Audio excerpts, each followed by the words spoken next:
Fritz Haber, le même chimiste qui a sauvé l'industrie des munitions en Allemagne grâce à l'invention d'une méthode de fixation artificielle de l'azote, a également travaillé à rendre obsolètes les munitions explosives et s'est mérité le surnom le père de guerre chimique. C'est un autre chimiste allemand et lauréat du prix Nobel, Walter Nernst, qui a été le premier à suggérer l'utilisation de gaz étouffement pour sortir l'impasse créée par la guerre des tranchées. Malgré le traité actuel interdisant l'utilisation d'armes empoisonnées en temps de guerre et les réticences de nombreux membres de l'état-major allemande, Haber a ordonné le dégagement de 171 000 kg de chlore gazeux vers les lignes alliées lors de la deuxième bataille d'Ypres en avril 1915.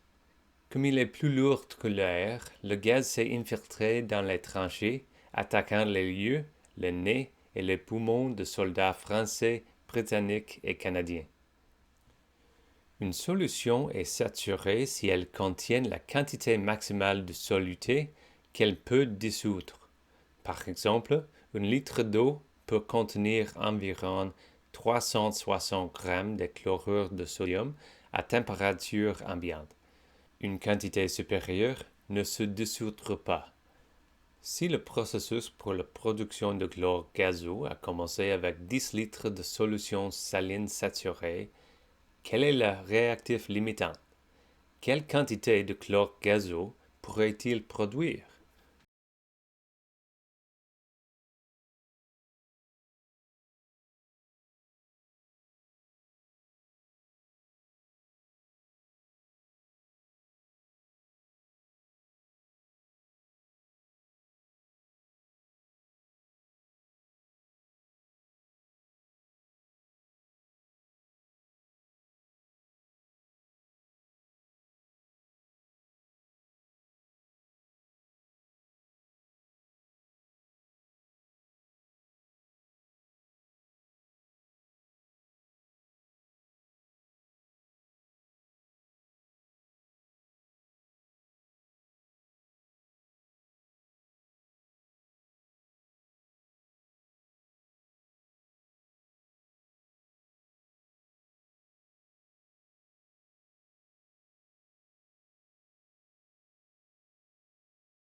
Le sel est le réactif limitant car il peut produire moins de chlore gazeux que l'eau.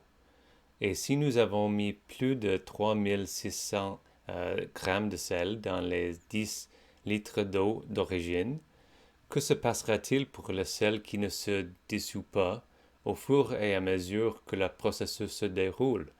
C'est un problème d'équilibre chimique et ce sera le sujet de notre prochaine vidéo.